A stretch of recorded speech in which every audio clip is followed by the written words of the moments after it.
Today, let's discuss about the addressing modes. When the compiler translates the programs using constants, variables, pointers, arrays, etc. written in high-level language into assembly language, the compiler must be able to implement these constructs using the facilities provided in the instruction set of the computer in which the program will be run. And the different ways in which the location of an operand is specified in an instruction are referred to as addressing modes. So we are having different methods for representing the location of the constant operand, the variables, arrays, etc. So the methods used to identify the location of an operand is called as addressing modes. Various addressing modes used in the latest computers are given here.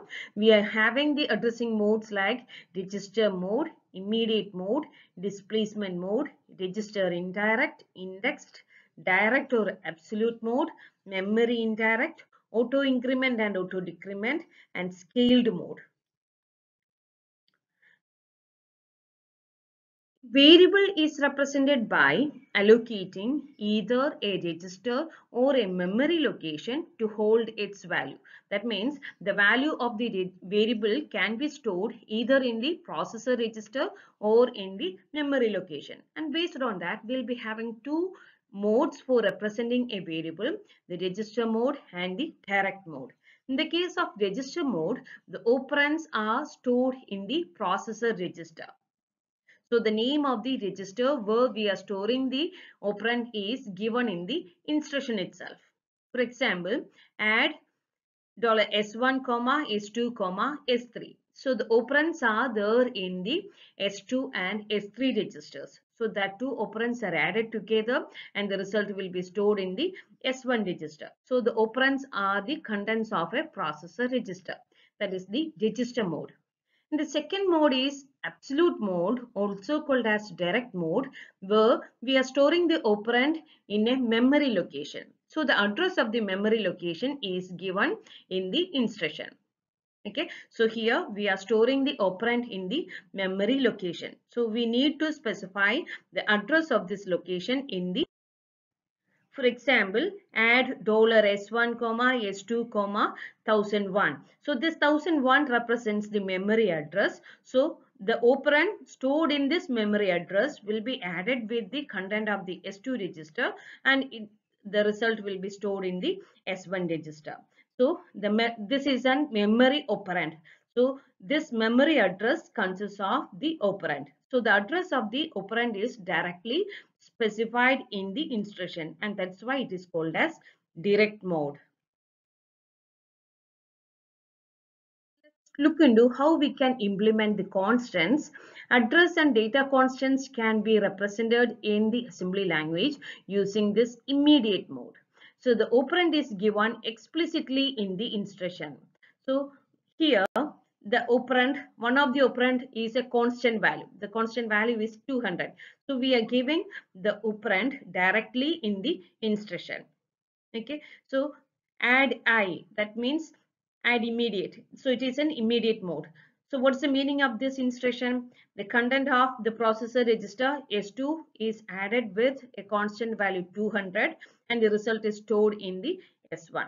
So this hash in front of this value indicates that this value is to be used as a constant value, is to be used as an immediate operand. So add immediate, add I. This add immediate uses the I type format.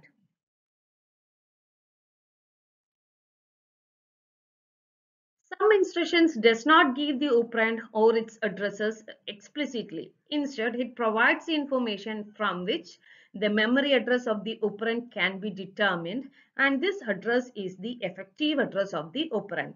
So instead of giving the address directly, the address of the operand is given indirectly. So we need to calculate the effective address of the operand in that cases. So to represent that one, we are having an indirect mode.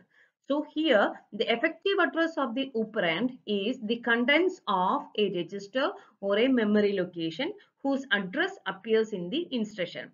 So in the case of register mode or in the direct mode, we are directly giving the operands in the register or in the memory, right? But here we are indirectly giving, that is, the contents of a register or a memory location holds the address of the operand. Okay, so indirection can be denoted by placing the name of the register or the memory address in parentheses.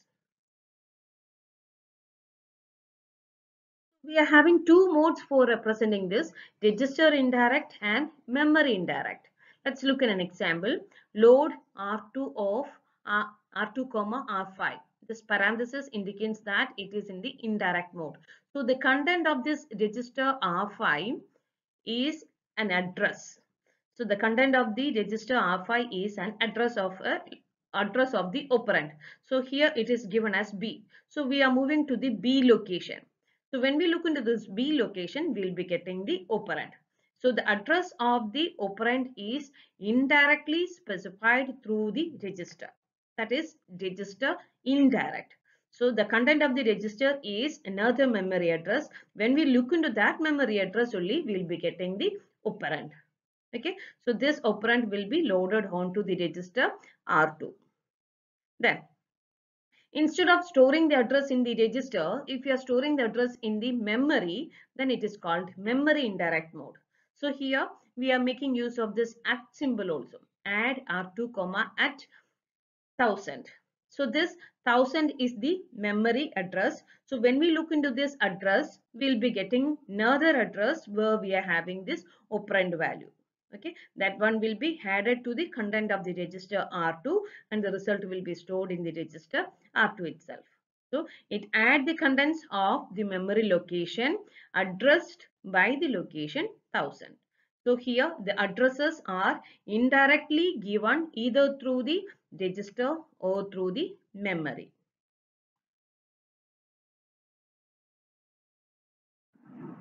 In displacement addressing mode, the operand is at the memory location whose address is the sum of a register and a 16-bit constant contained within the instruction. The 16-bit constant can be called as an offset value or the displacement value. That is why this addressing mode is called as displacement addressing mode.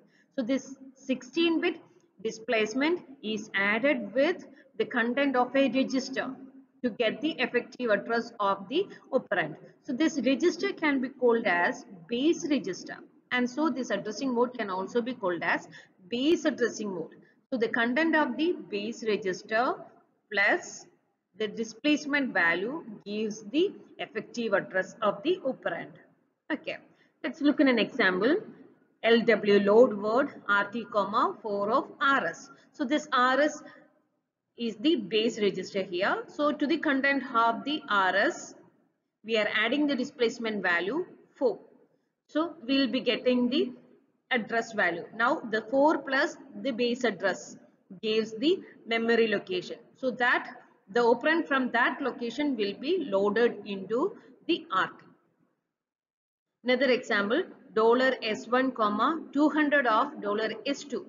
So the displacement 200 is added to the content of S2. Now we got a memory address. So that operand in that location will be loaded into the register S1.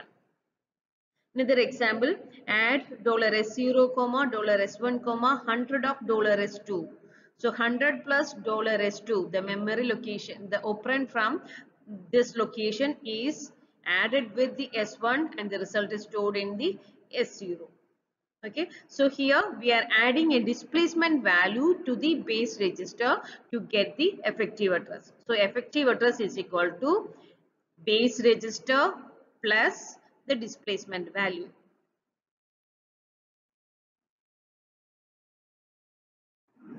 In the PC relative addressing mode, the effective address is the sum of the PC PC stands for program counter. So the sum of the program counter and a 16-bit offset value contained within the instruction.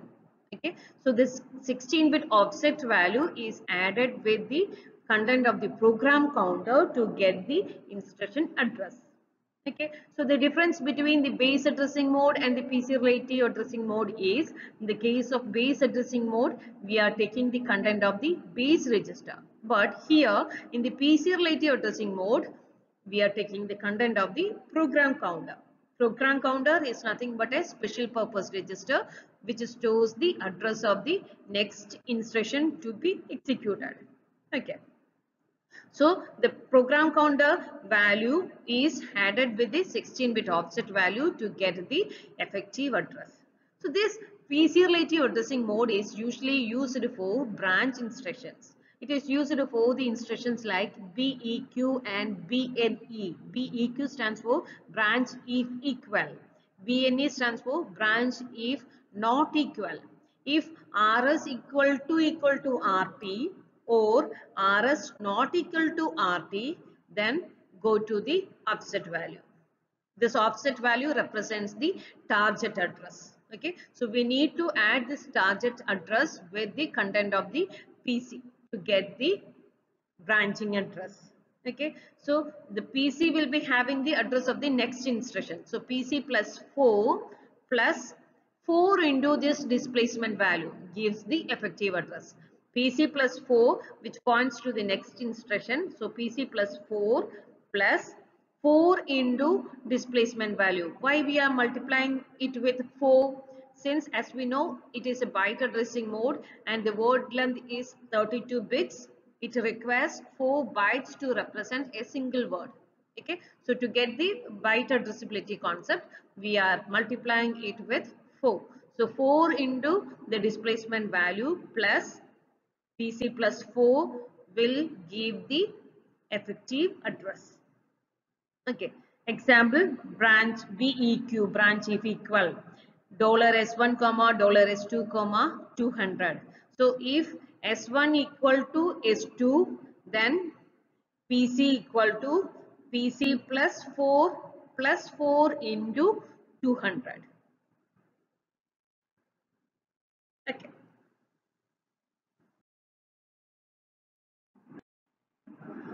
The pseudo direct addressing mode is specifically used for jump type instructions.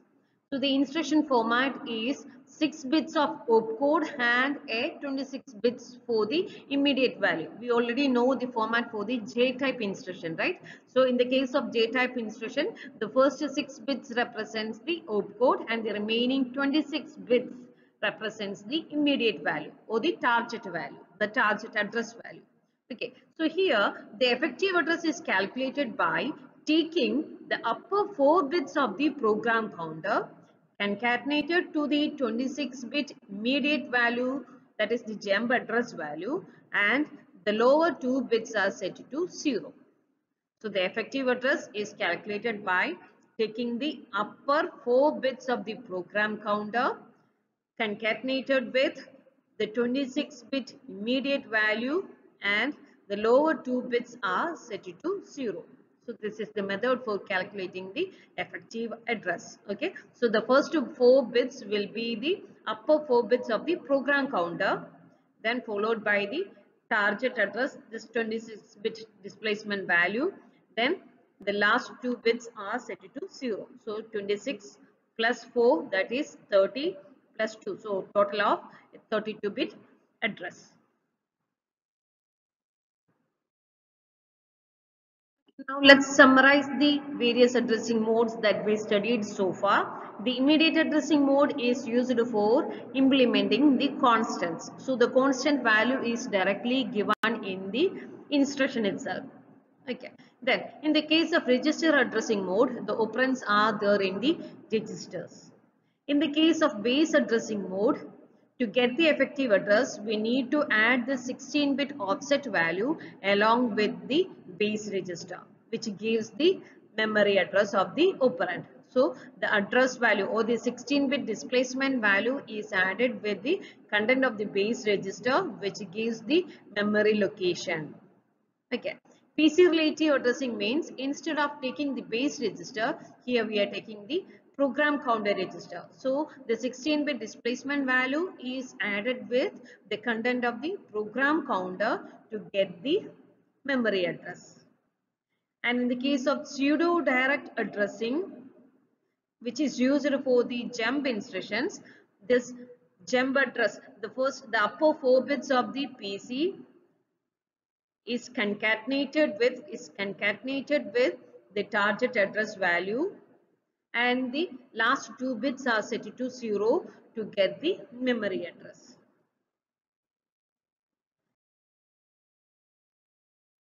Okay, now let's discuss about some additional modes, auto increment mode and auto decrement mode.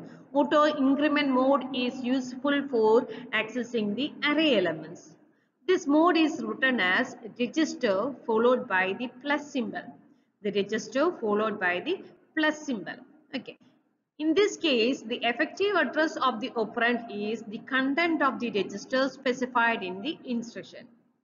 So the content of the register specified in the instruction gives the effective address. Fine. After this operand addressing, the content of the register is automatically incremented, which points to the next item in the list. Okay. So the content of the register will be automatically incremented. Let's look at an example. Add $S1 comma $S2 plus. So the content of the memory address specified in the S2 register is taken and it is added with the S1, and the content is stored in the S1 register. Okay, after that the content of the S2 register is automatically incremented. This increment will be based on the byte addressing concept. So if it is a 32-bit word length, then we'll be adding 4, which points to the next item in the list. Okay.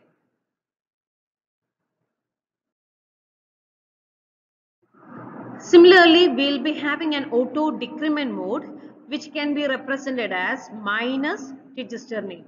Minus register name. So here, the contents of the register need to be decremented first before being used as the effective address. So we need to decrement it first before taking the content of the register. Let's look at an example. Add $S1 comma minus content of $S2. So first we are taking the content of the $S2, which will be decremented by the displacement value. Okay. So if it is a 32-bit word length, then it will be decremented by 4. Okay. Since we are following the byte addressability concept, depends upon the word length, the D value will vary. Okay. So first we are decrementing the value of the S2 register. Then we are adding the operand from the particular address with the content of the S1 and is stored in the register S1 itself. So S1 is equal to $S1 plus the memory operand stored in the address specified by the $S2. Okay, so this $S2 is first decremented, then it will be added to the S1 value. Okay. So in this video we discussed about the various addressing modes used in the latest computers. Thank you.